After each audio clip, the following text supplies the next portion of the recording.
سبھی دروازے ہوں گے بند تو یہ فیصلہ ہوگا چلو توبہ کر، توبہ کا دروازہ کھلا ہوگا اور کی محبت سے وفا تو ہے تو ہم تیرے ہیں، یہ جہاں چیز ہے کیا لوح و قلم تیرے۔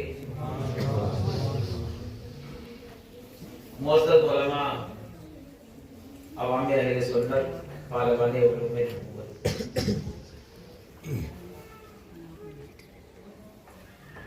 اللہ رب العزت اپنے پاک کلام میں ارشاد فرماتا ہے کہ اللہ کے خوف سے آدمی جو گناہوں سے بچ جائے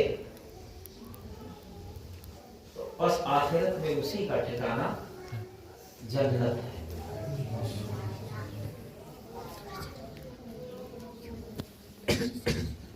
اس کائنات میں رب قدیر نے ہم کو اور آپ کو اپنی بندگی کے لیے بھیجا ہے، اپنے محبوب کی چاکری کے لیے بھیجا ہے، اپنے محبوب کی اتباع کے لیے، ان کی تابعداری کے لیے ہمیں اس کائنات میں بھیجا ہے۔ مگر ہم پلٹ کر کے اگر دیکھتے ہیں تو اس سے بالکل برعکس نظر آتا ہے۔ تمام نبیین کو بھیجا، صدیقین کو بھیجا، شہداء کو بھیجا اور صالحین کی جماعت چل رہی ہے۔ بھئی آپ نے سنا ہوگا، آپ بابا غلام شاہ بادشاہ کے یہاں بھی جا رہے ہیں، ہے نا، لال شریف بھی جا رہے ہیں، پنج پیر بھی جا رہے ہیں، غریب نواز کی بارگاہ میں بھی جا رہے ہیں، بہرائچ شریف بھی جا رہے ہیں، کیچوچا شریف بھی جا رہے ہیں، بزرگان دین کے یہاں جا رہے ہیں۔ آخر کار وہاں کیوں جاتے ہیں؟ کیوں جاتے ہیں؟ آپ کا جواب یہی ہوگا کہ اللہ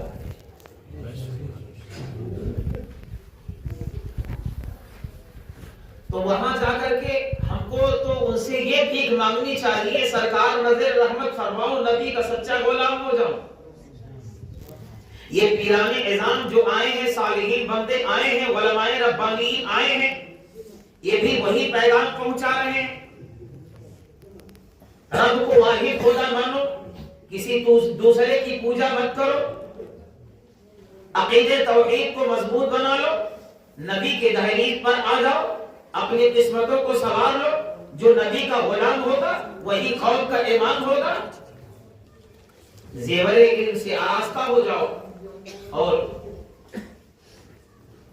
کما حق کرو، اپنی زندگی اس کی روشنی میں گزارنے کی کوشش کرو۔ اللہ رب العزت نے احسان فرمایا کہ مجھے اشرف المخلوقات میں پیدا کیا، انسان بنایا، وہ مختار ہے۔ اگر مجھے کسی دوسرے قوم میں پیدا کر دیتا، کسی دوسرے جو ہے درندوں میں پیدا کر دیتا، اس کو اختیار ہے، اس کا احسان ہے۔ کم از کم اپنے گریبان میں ہاتھ ڈال کر کے ہم جھانکیں، اپنے اوپر ہم غور کریں کہ اللہ رب العزت نے کتنا احسان کیا ہے۔ اس نے مجھے کہا ہے تم زمین پر جا کر میری بندگی کرو، لوگوں کی اصلاح کرو، میری پرستش کرو، مجھے سجدے کرو۔ مسجدوں میں پکارا جا رہا ہے۔ یہ تو ایک مزاج بن گیا کہ سب آئے ہیں تو اتنے آ گئے ہیں، ورنہ نماز بھی اتنے کو تھوڑا آتے ہوں گے، کیا موڑا سا؟ قوم نے تو یہ سمجھ لیا ہے دامن پکا پیر صاحب کا ڈائریکٹ جنت میں نماز کی ضرورت نہیں، پیر صاحب کے بھی لینے کے دینے پڑیں گے، آخرت اتنا آسان نہیں۔ امام زین العابدین رضی اللہ تعالی عنہ مریدین بیٹھے ہوئے تھے، گئے سب پیر دبانے لگے، لوگوں نے کہا حضرت بس اب ایک نظر ڈال دیجئے، بس جنت۔ حضرت رونے لگے، او مریدو آخرت کا معاملہ بڑا سخت ہے۔ اتنے میں ایک شخص آیا، اس سے کہا پانی لاؤ، تو مزاج جانتا تھا، بالکل گرم پانی لے کر کے آیا۔ امام زین العابدین فرما رہے ہیں کہ لاؤ جلدی کرو، پیاس لگی ہے۔ دوسرے نے کہا بہت تیز ہے، حضرت نے اس کو نوش فرمایا۔ اس کہتا ہے سرکار آپ گرم پانی کیوں پیتے ہیں؟ تو بہت گرم ہے۔ امام زین العابدین کی آنکھیں نم ہو گئیں، رونے لگے، سسکیاں بند گئیں، کچھ جواب نہیں دے رہے۔ سب مریدین پکڑ لیے، سرکار نظر رحمت فرمائے ہم تو آپ ہی کے پیچھے ہیں، آپ گرم پانی کیوں نوش فرما رہے ہیں؟ آپ کو تو ٹھنڈا پانی دیا جائے۔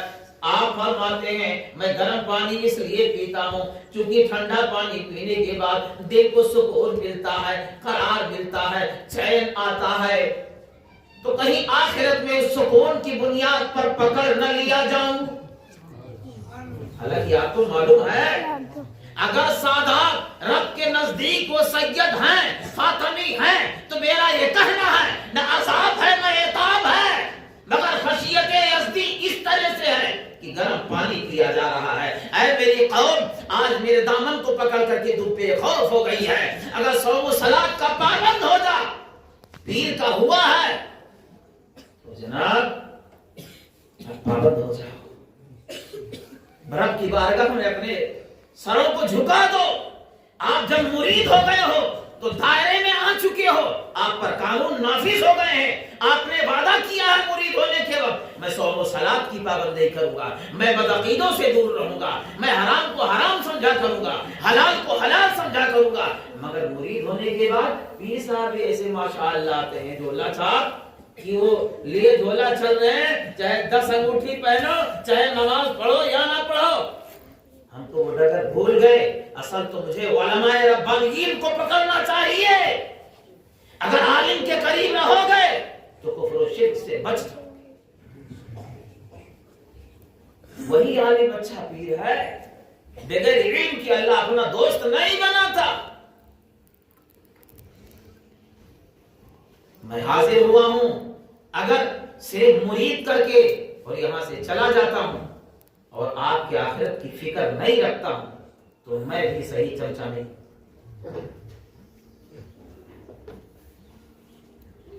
میرا پیغام یہی ہونا چاہیے شدت کے ساتھ، تو خشیت یزدی کو اپنے دل میں بسا لو، نبی کی محبت میں دیوانے ہو جاؤ اور علم دوست بن جاؤ، نماز کی سخت پابندی کرو، حرام و حلال کی تمیز رکھو اور بددینوں سے نفرت کرو۔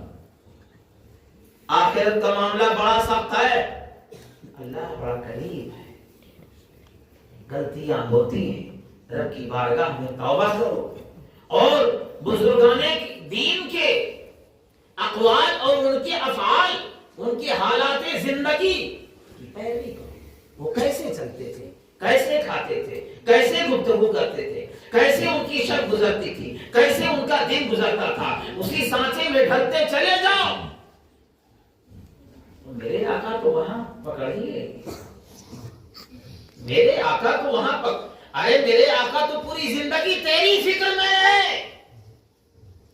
اور اپنے آل کو لٹایا تیری فکر میں، سیدہ فاطمہ کو ازواج کو لگایا تیری فکر میں، اور جب میں پاک دیا ویس کو کھرن پہنچایا اور کہا میری امت کے لیے دعا کرے،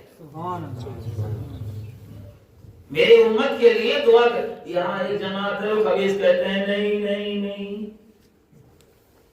نبی کا وسیلہ کیا ہوا ہے، اس کا وسیلہ کیا، ان سے ہم تو ڈائریکٹ نہیں جاتے، ہم ڈائریکٹ والے نہیں ہیں، ہم ڈائریکٹ والے نہیں ہیں۔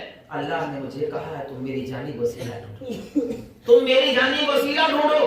یہ وسیلہ قادری لوگ ہیں، وسیلہ چشتی لوگ ہیں، وسیلہ سہروردی لوگ ہیں، وسیلہ نقشبندی لوگ ہیں، وسیلہ نبیین ہیں، صدیقین ہیں، شہداء ہیں، صالحین ہیں، یہ ہمارے وسیلہ ہیں۔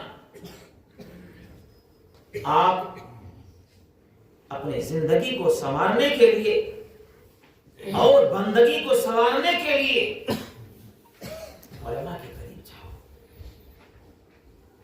اور اپنے عقیدے کو مضبوط رکھو، اللہ کی بارگاہ میں اپنے سروں کو جھکاؤ اور اپنے آقا صلی اللہ علیہ وسلم بزرگان دین کے اور اپنے ماں باپ کے وسیلے کو قبول کرو، اللہ رب العزت کرم فرمائے گا۔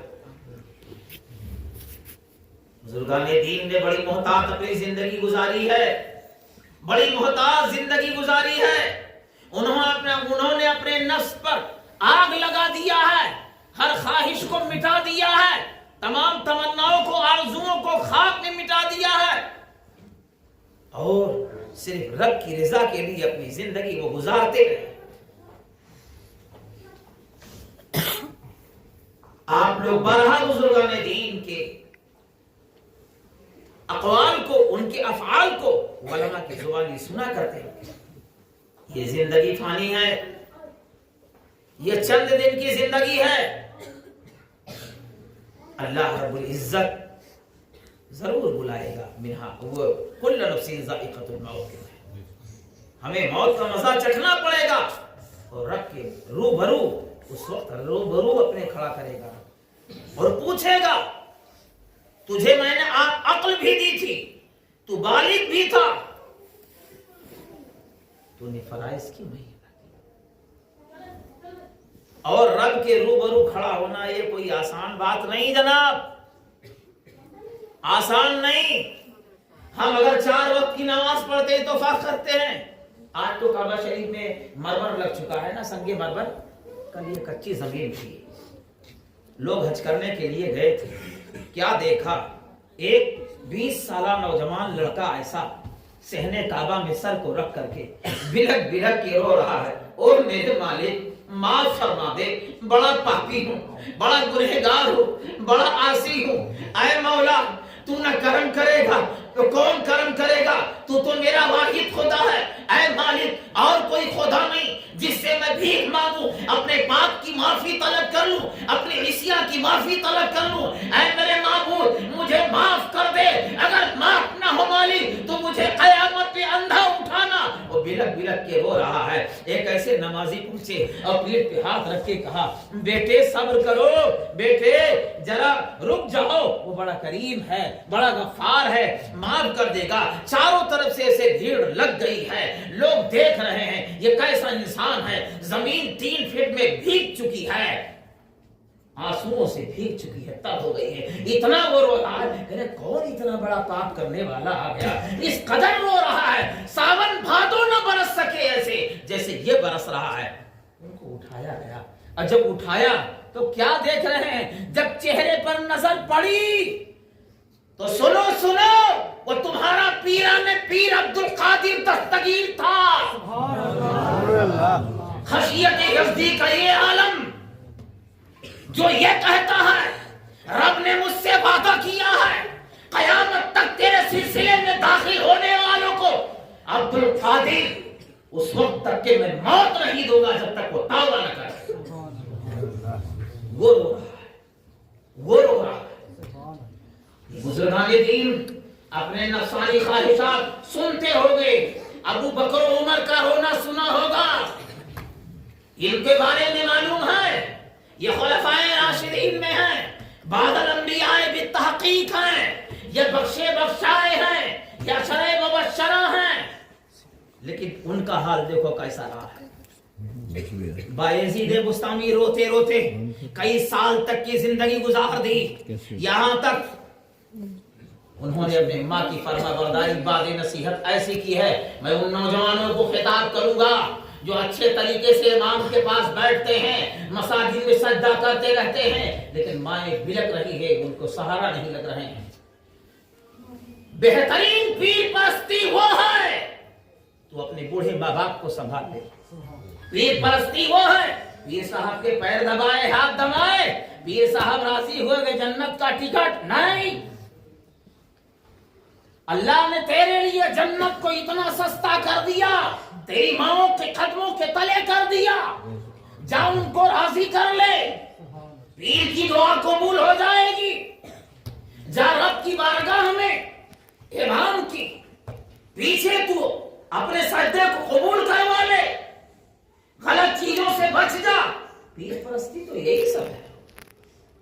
گالی بکو، چوری کرو، مرید بھی رہو، ماں باپ کو پریشان کرو، حرام کھاؤ، جوا کھیلو، سود کھاؤ، بیاج کھاؤ، اور پھر مرید صاحب وہ کیسا مرید؟ تب میں غریب نواز کے یہاں گیا، میں نے کہا سرکار مرید کس کو کہتے ہیں؟ انہوں نے کہا مرید کے لیے پوچھنے آئے ہو تو میں بتا رہا ہوں، سب سے وہ اعلیٰ قسم کا مرید وہ ہے کہ جس کے نامہ اعمال میں گناہ لکھنے والے فرشتے 23 سال تک ایک گناہ نہ لکھے وہ مرید ہے.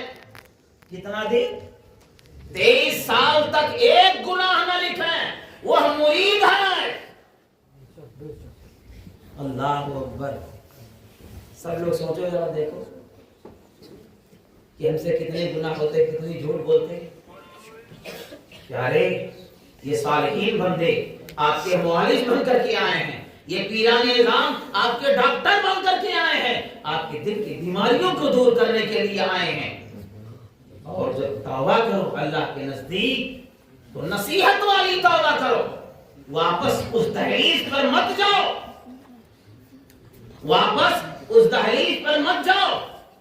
شب برات ابھی گزرا نا، حلوہ تو سب لوگوں نے کھایا ہوگا نا، بولیے آپ لوگ. لیکن جس کے نام سے میں نے فاتحہ کروایا اس کی کہانی کچھ معلوم ہے؟ ان کا کیا نام ہے؟ کیا نام ہے؟ وہ ایسے کرنی. کیا کہتے ہیں؟ وہ ایسے کرنی.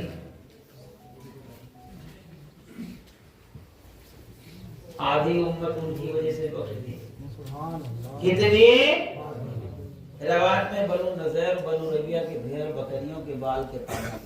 یہی ہے نا، یہی ہے نا. جب بیت پاک لے کر کے گئے صحابہ مصطفیٰ تو جب سر اٹھایا تو یہ بتایا کہ آدھی امت تو اللہ نے بخش دی ہے. اب جو بقیہ ہے نا وہ ایک عبد القادر آئے گا جو حسنی بھی ہوگا حسینی بھی ہوگا، آدھی اس کی وجہ سے. لیکن یہ درجہ ملا کیسے؟ آپ کی ماں ضعیفہ تھی. جو لوگ اپنے ماؤں کے ساتھ حسن اخلاق سے نہیں پیش آتے ہیں، ان کے حقوق نہیں ادا کرتے ہیں، ذرا وہ غور سے سنیں گے. بس اسی پر میں ختم کر دوں گا. مگر کام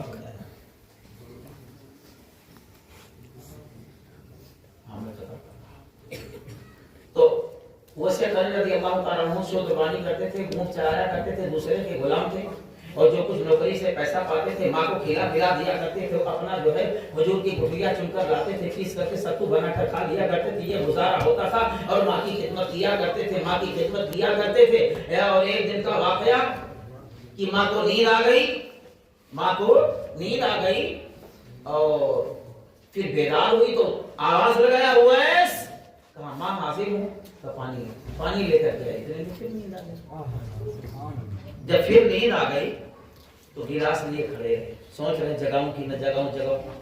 عقل نے فیصلہ کیا، اے جناب ماں کے قدموں کے نیچے جنت ہے، اویس پہ دار مت کرنا، گستاخی ہو جائے گی. پوری رات گلاس لیے کھڑے رہے. اور نوجوانوں جو ماں باپ کے ساتھ بدخلقی کرنے والوں غور سے سنو.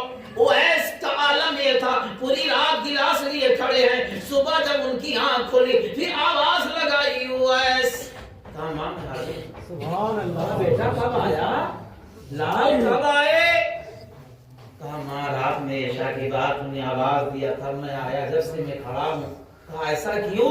کہا آپ نے پانی طلب کیا تھا، میں لے کر آیا، نیند آ گئی، میں گستاخی کی وجہ سے بیدار نہ کر سکا. ماں میں جب سے کھڑا ہوں.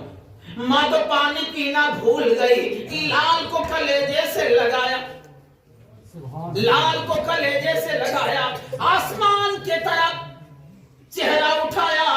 کہا مالک میرے کوئی عمل قبول ہوئے کہ نہیں مجھے نہیں معلوم. مالک اس بال کی سفیدی کی لاج رکھ لے، میرے پوت کو سید التابعین بنا دے. سبحان اللہ. دعا اجابت سے ٹکرائی، اللہ نے سید التابعین بنا دیا. بس زیارت نبی کی ہوتی تو صحابی ہو گئے ہوتے. ماں کی دعا نکلی ہوئی تھی، مدینے گئے مگر ملاقات نہ ہو سکی. پیارے اللہ سے ڈرو، ماں باپ کی فرما برداری کرو، اپنے بچوں کی اچھی تربیت کرو، اپنے بچوں کی اچھی تربیت کرو، پڑوسیوں کے ساتھ حقوق اچھے رکھو، ان کے حقوق کو سمجھو پامال نہ کرو، ان کے ساتھ حسن اخلاق کرو، اور تعلیم مصطفیٰ کی طرف اپنا بھی راغب ہو جاؤ، اپنے بچوں کو بھی ادھر متوجہ کرو، علماء سے آپ محبت کرو اور ان سے دین سیکھو. یہی کامیابی ہے. توبہ استغفر اللہ ربی من کل ذنب واتوب الی اللہ لا الہ الا اللہ محمد رسول اللہ صلی اللہ علیہ وآلہ وسلم، وآخر دعوانا ان الحمد للہ رب العالمین۔